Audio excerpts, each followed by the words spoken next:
Hey, how's it going, guys? Jackson here with Toasty DIY, and today I'm going to be teaching you how to ride a motorcycle, and this video is going to be targeted towards beginners, and really I'm trying to target it towards people who have never even touched a motorcycle before or a dirt bike, and they're literally trying to learn for the first time. A lot of the videos out there, I feel like they didn't really do the best job in terms of order, in my opinion. So let's not talk too much. Let's go ahead and get started. So the first thing, of course, is going to be picking out your bike or the one that you think you're going to ride. So every motorcycle is definitely different, and sometimes they're drastically different. So here before me, I have two what I like to call standard dual sport style motorcycles. So really they're just standard bikes. You just have taller mirrors. You're in an upright position, which can kind of make it more of like a dual sport kind of deal. You're going to be sitting on one of these similar to how you'd sit on a dirt bike. You're very straight up. You're not going to be hunched over.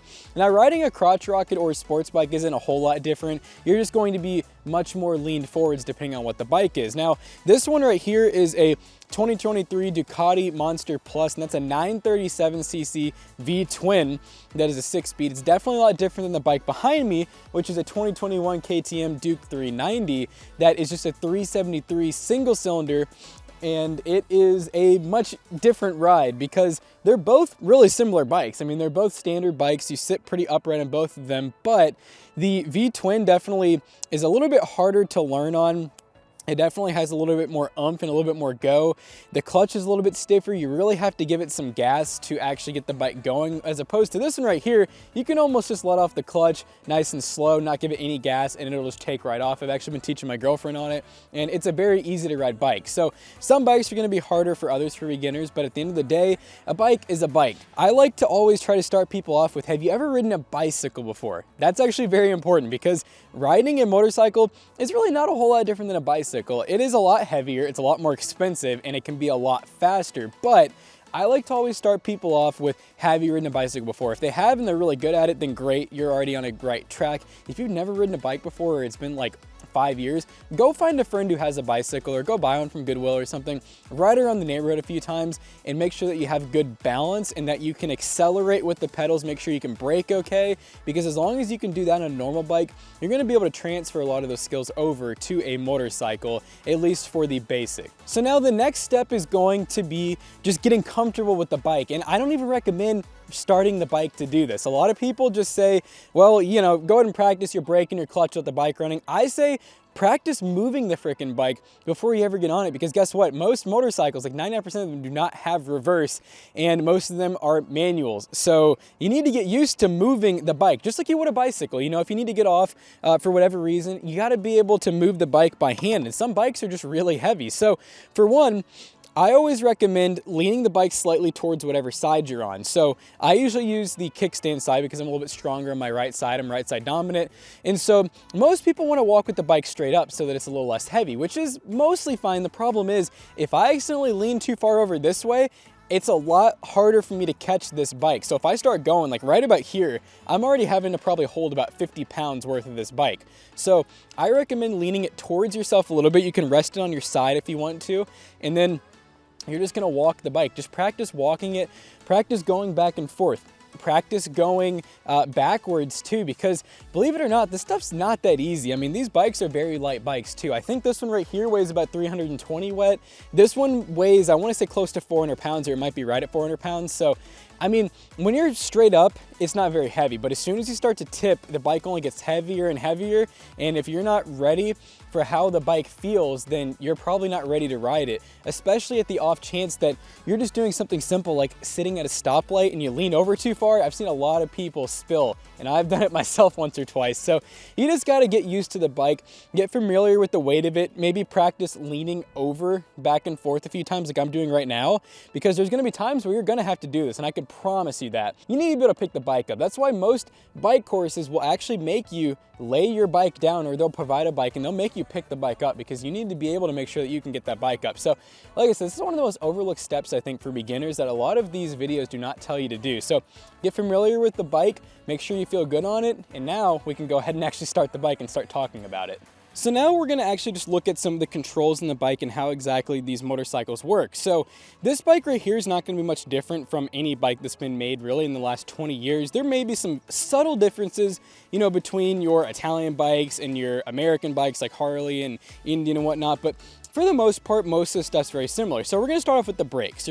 Pretty much every motorcycle is gonna have two brakes, a rear brake and a front brake. Much like a car, your front brake is always gonna be quite a bit bigger, and that's where most of your stopping power typically is. However, with the motorcycle, it's not quite like a car. You can throw yourself off one of these really freaking easy. So it's really recommended to use both of them kind of simultaneously. So your rear brake is this lever right here. You push down on it and it grabs the caliper, or in some case you might have drum brakes in the back. But this brake is usually a little bit, I call it less sensitive. So you can press down on it pretty hard. It's not gonna throw you off because all the braking is being done back here. However, this one, as soon as you squeeze this front brake, which is going to be this handle here, it's pretty much always the right side handle.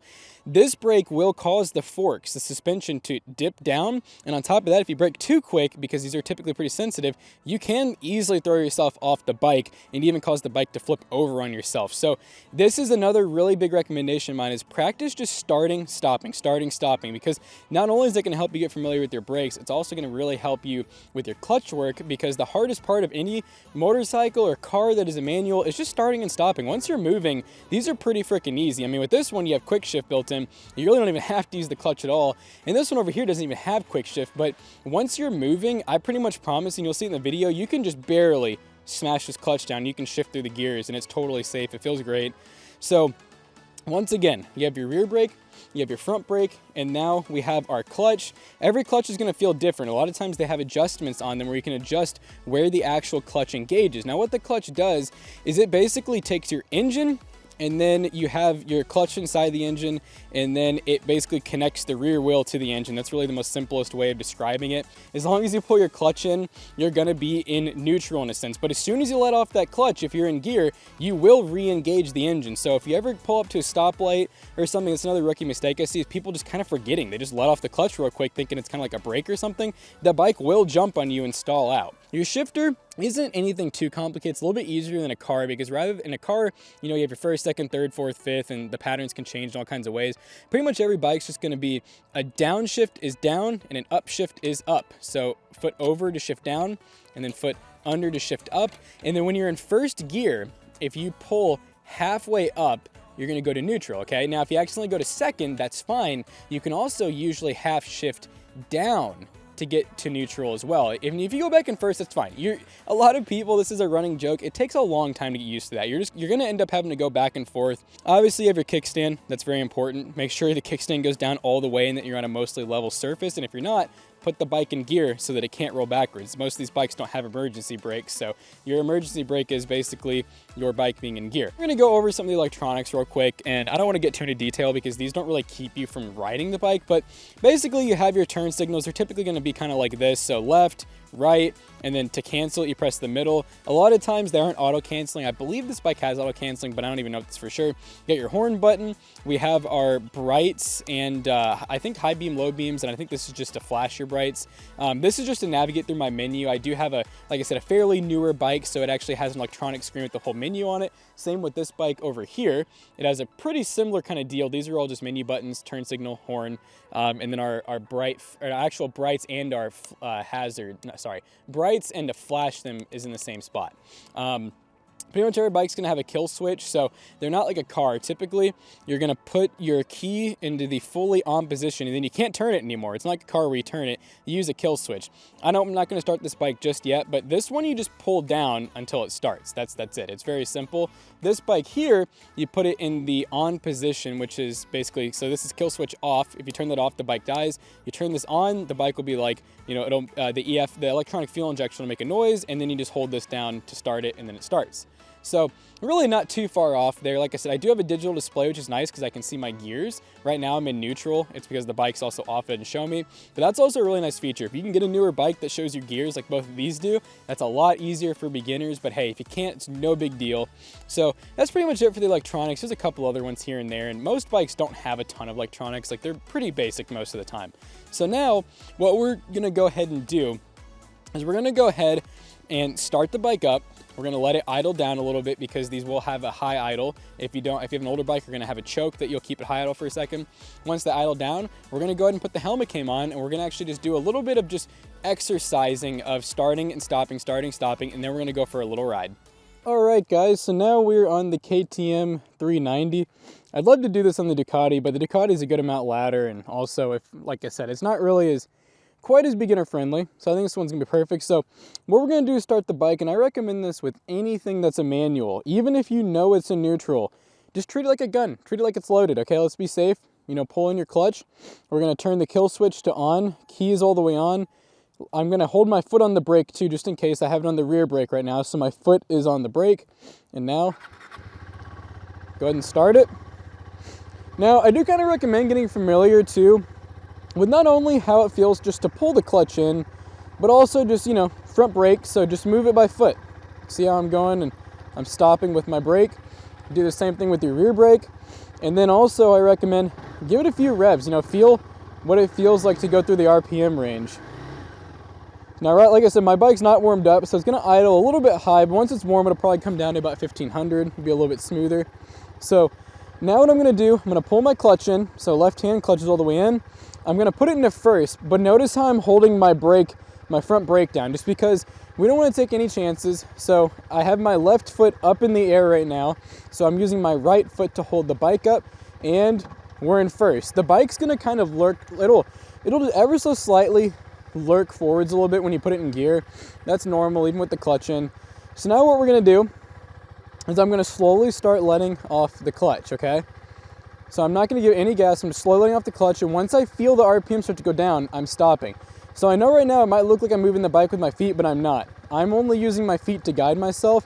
I'm holding the clutch mostly out, you could say, but I'm not letting it go any further. If I let it go any further, I'm either gonna move forwards really quickly or I'm gonna stall the bike out. So once again, just ever so slightly let off the clutch, but keep it held on. So if you look at my left hand, I'm still holding it. I'll actually, for demonstration purposes, once I'm ready to actually start moving, I'm gonna move my hand like this, just so you guys know when my hand's totally off the clutch, okay? So for now, if my hand is on the clutch, that means I'm either holding it in or I'm holding it about halfway out. So right, like I said, I'm about halfway out, I'm not giving it any gas. And I'm going uphill a little bit too. Do you see what I'm saying? This bike's very forgiving. I don't really have to do much. So once again, just practice start stopping. So letting up the clutch, I'm giving a little gas now because I got a little more of a hill. I'm gonna practice stopping, just slowly easing that front brake. If you notice, I'm barely pulling it and the whole bike dipped forwards. That's just how these front brakes are in most bikes. So once you practice that a few times, now you're pretty much ready to go ahead and actually try to get both your feet up onto the pegs. But first we're gonna need to get a little bit of speed going. So both my feet are on the ground right now. I'm gonna go ahead and start letting off the clutch. Like I said, I'm still letting off the clutch, still letting off. I'm giving it a little bit of gas now. My feet are up, and now I'm gonna give it more gas as I let off the clutch. So now I'm fully off the clutch. I'm using the gas. So both my hands are on the handlebar, and I'm going. So right now I'm in first gear. When I'm ready to shift, I'm gonna pull the clutch in, let off the gas. Notice how I'm in gear 2. I'm gonna let off the clutch again, nice and easy, and start giving it gas again. And it's that simple. When you want to downshift, you press down, slowly let off the clutch so you don't throw yourself off the bike, okay? Because if you're going really fast, you're gonna need to rev match, and that's not very easy to do when you first start riding. You know, there's nothing wrong with, from a lot of experienced people who ride bikes for livings, I've heard a lot of them say, you know, it can take upwards of a year to fully get used to riding a new bike. And that doesn't just mean if you're a beginner, it also just means like when I just got my new Ducati, it really does feel like I'm kind of relearning how to ride. It's not quite that hard, but it's not too far from it. So right now I'm cruising in 4th gear. I'm at about almost 4,000 RPM. You can cruise at whatever RPM you really want, as long as you're not like redlining it, or as long as you're not in way too low of an RPM, because then you're gonna end up stalling the bike out. You're not gonna have any power if you need to overtake. So I'm downshifting the 3rd now because I'm going around a little bit of a turn. But now I'm gonna ease in the turn, I'm giving it gas. So now you've probably heard this a million times, whenever you're riding a bike, you're not really gonna turn your steering wheel very much unless you're pretty much at a stop. You're really just gonna lean the bike to do pretty much all of your turning. So if you notice, I'm gonna go around this turn, I'm gonna push down on my left handlebar, just like that. You notice how I didn't turn the handlebars like at all? Here's a bigger turn. So once again, pushing down on my right handlebar. And there we go. Now I'm gonna go ahead and just give this thing some gas. I'm gonna go a little quicker now.